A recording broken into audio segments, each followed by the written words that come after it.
A sudden explosion tore through the quiet night over the Pacific Ocean. From a U.S. Coast Guard helicopter, the gunner froze in shock. He shouted into the mic, "Warning shot fired." It hit the fuel drum. The target is now on fire. Below them, the prey was a homemade drug cartel submarine. Now, it was burning fiercely. This vessel was carrying hundreds of millions of dollars worth of drugs, but there was one big problem. Even while burning, the vessel refused to stop. It kept charging forward wildly. The chase had just become far more dangerous. At this moment, the situation was like a ticking time bomb. The flames on the criminal's semi-submersible weren't just a fire. They were a countdown to disaster for three major reasons. First, the risk of an explosion. This was the biggest danger. This vessel ran on a diesel engine and carried a large amount of fuel. If the flames spread to the engine room or the main fuel tanks, the entire vessel would blow up. If that happened, 5 tons of drugs worth 300 million USD would sink to the ocean floor. All evidence would disappear, and the mission would fail completely. Second, the risk of sinking due to melting. This vessel was built mostly from fiberglass. It was never designed to withstand such extreme heat. The fire could easily melt the hull, allowing seawater to rush in and sink it. In all three scenarios, the outcome was the same. The vessel sinks, the evidence is lost, and the mission fails. This put the Coast Guard helicopter crew, also known as the Hydron Team, into an extremely difficult situation. They couldn't fire at the vessel anymore because it was already burning. They couldn't put out the fire from the air, but they also couldn't let it escape. They had only a few precious minutes to decide before the vessel disappeared forever. What would they do next? How do you seize a vessel that is on fire and about to explode in the middle of the ocean at night?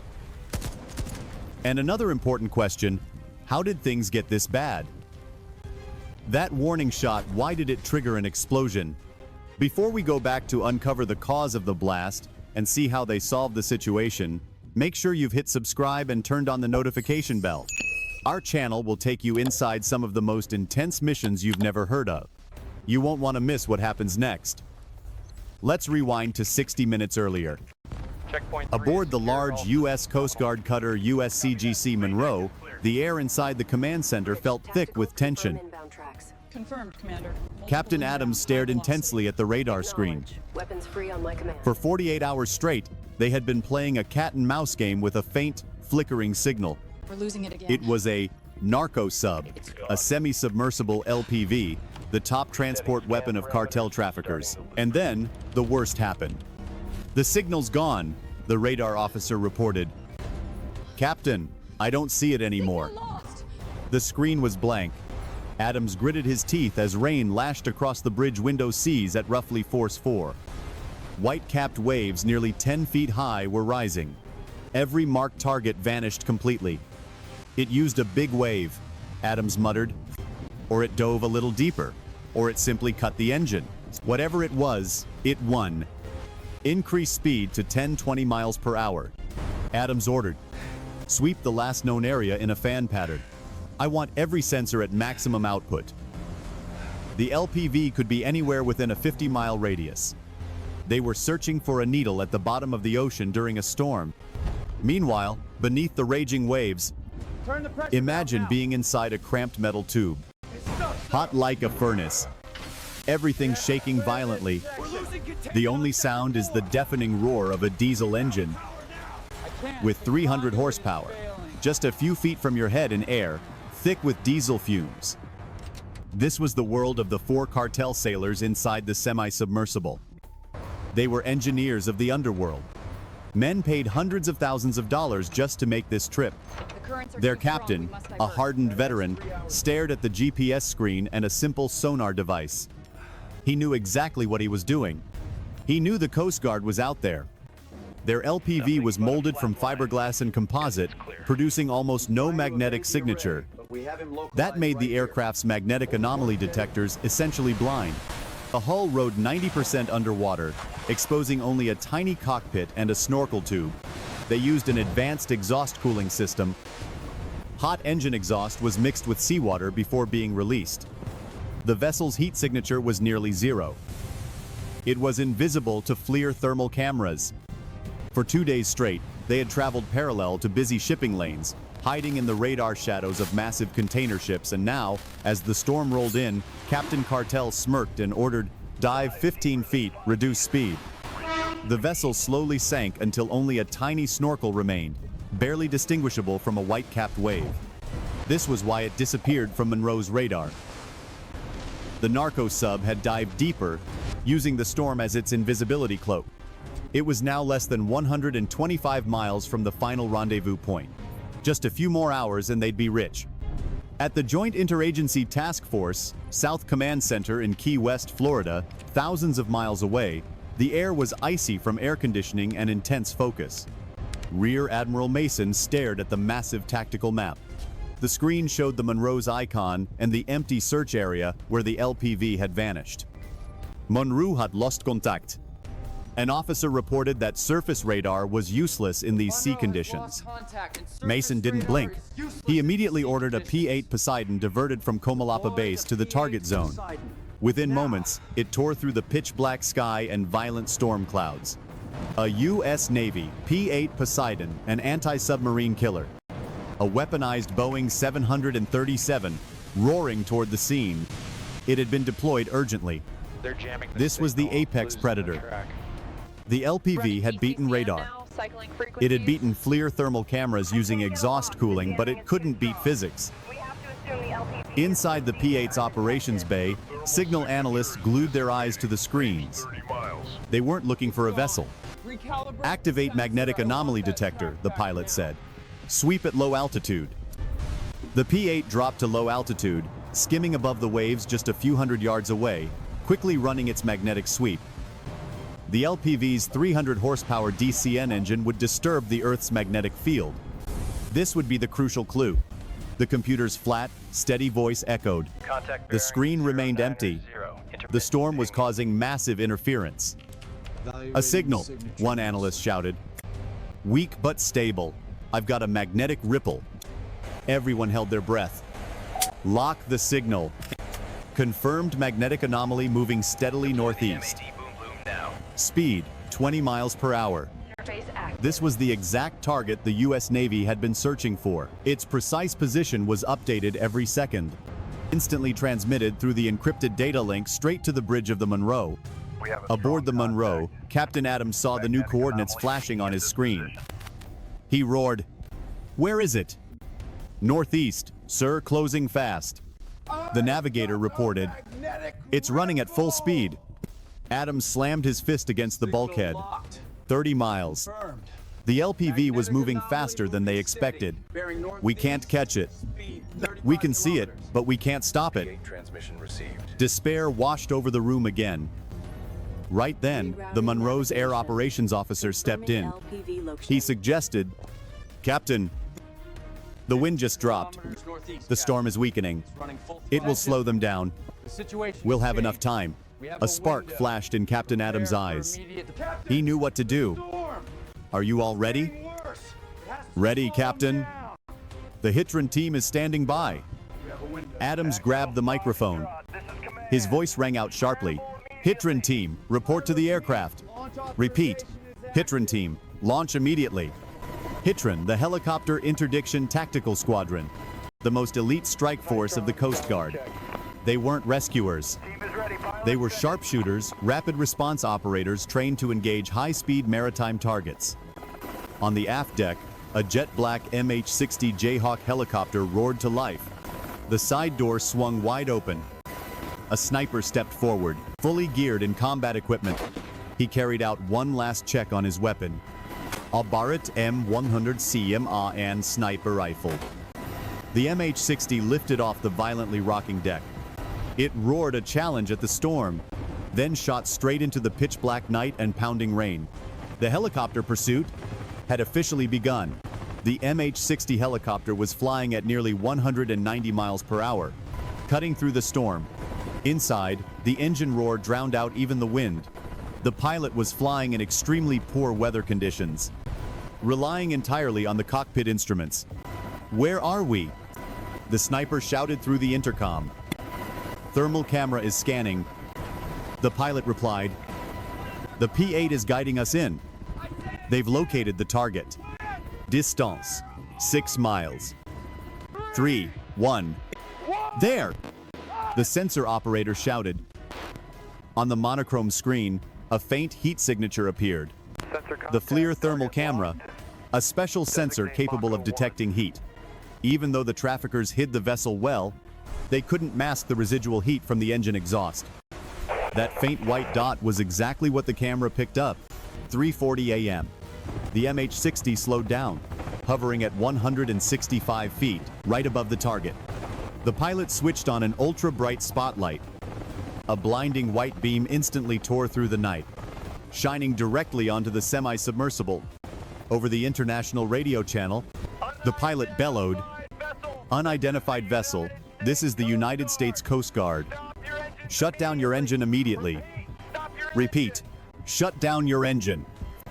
Inside the vessel, the 4 cartel crewmen were blinded by the sudden light. They panicked completely. Where is that light coming from? Then they heard the terrifying thump, thump, thump of helicopter rotors above. "We're exposed," the cartel captain shouted. "Dive. Dive deeper. Maximum speed. Disappear." The vessel suddenly lurched upward, trying to dive deeper. It was fleeing in panic. Target is not complying. The pilot reported to the Monroe. "It's running." Requesting instructions. Captain Adams' voice came over the encrypted channel, cold and decisive. "You are authorized to use disabling force under the rules of engagement. Disable the engine. Repeat, engine only. Do not hit the crew." "Copy, Captain." The pilot turned to his sniper. "You heard him. Warning shot first." The sniper slid toward the door. He hooked his safety harness in. The wind howled, whipping rain into his face. He raised his heavy sniper rifle. It was a .50 caliber weapon. A tremendously powerful rifle, firing enormous rounds, designed to punch through hard materials like walls or lightly armored vehicles. Warning shot. The sniper squeezed the trigger. The rifle thundered like a cannon. A streak of fire tore through the night. He was firing a very special type of round, a 3-in-1 incendiary round, designed to penetrate the target, explode immediately afterward, and ignite anything it touched. At the exact moment, the round left the barrel. Instead of hitting the water in front of the bow, the bullet punched straight into a reserve diesel fuel drum. The round ignited the fuel instantly. We return to the present moment. 3:41 a.m. "Damn it, target is on fire!" "Repeat, target is on fire." The sniper shouted. Orange flames swallowed the rear of the vessel, but it was still running. Inside, thick black smoke poured into the cockpit. The 4 crewmen screamed in panic. Above them, the helicopter pilot saw everything. He saw the flames. He saw the vessel still moving. And he knew he had only seconds left. "The vessel is about to sink," he shouted. "We're going to lose it." He had to make a split-second decision. "Sniper," he ordered, his voice cutting through the storm. "Disable that engine now. Fire through the flames. Engage." The sniper clenched his teeth. He ignored the raging fire below. He knew exactly where the engine compartment was. The rear section of the vessel right beneath the flames. He aimed at the precise location of the metal block. He squeezed the trigger. 1, 2, 3 rounds. 3 bullets pierced through the hull and the burning flames. Immediately, the vessel jerked to a stop. The roar of the 300 horsepower diesel engine went silent. It burned violently in the open sea. Target disabled. "Engine is out," the sniper reported. The MH-60 circled overhead, keeping the spotlight fixed on the burning vessel. The pilot called the Monroe, his voice now calmer. "Request maritime security response team and firefighting equipment immediately." 5 minutes later, under the faint morning light, 2 high-speed boats carrying armed special operators launched from the Monroe. Seawater was pouring into the LPV. Seawater hissed as it touched the red-hot hull. 2 others, wearing gas masks, used a battery-powered saw. The screech of metal grinding echoed sharply. They had only minutes. The hatch opened, and a wave of thick, toxic smoke burst out. They tossed an air sensor device inside. No oxygen, dangerously toxic gases. The team leader shouted. 10 seconds later, they emerged again. Again.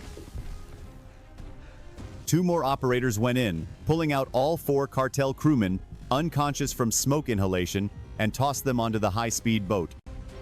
Just as the last operator returned to the boat, the semi-submersible jolted.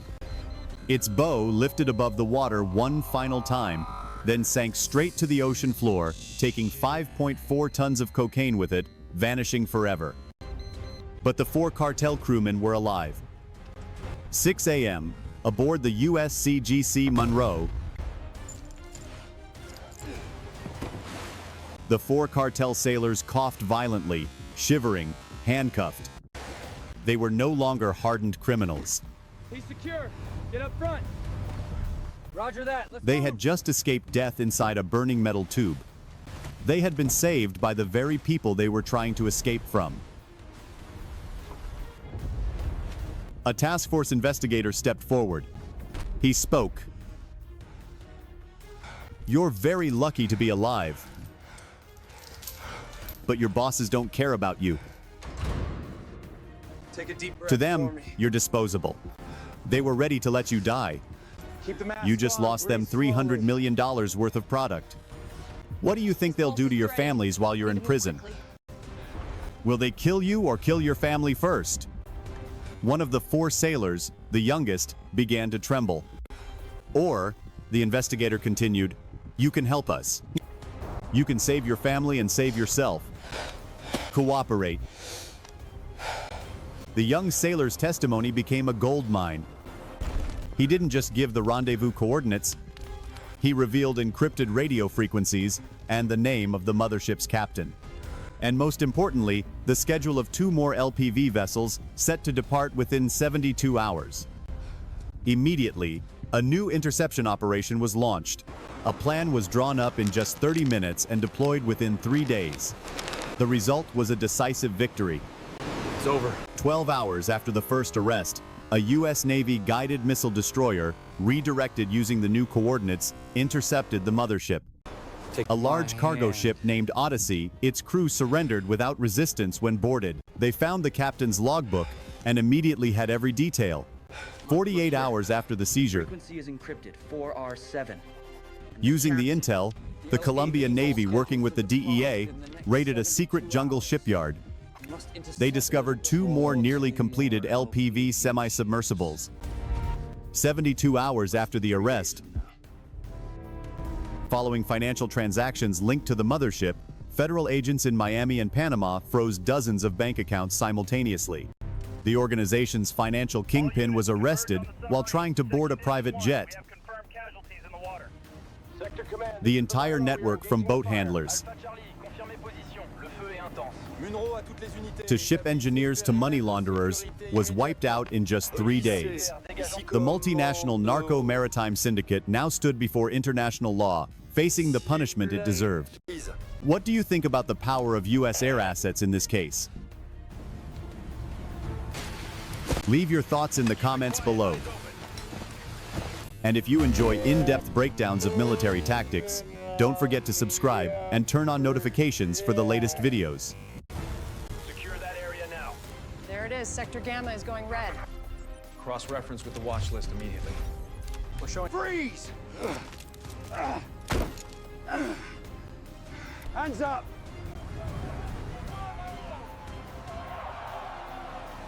Having considered all the evidence presented before this International Court of Justice, we hereby find...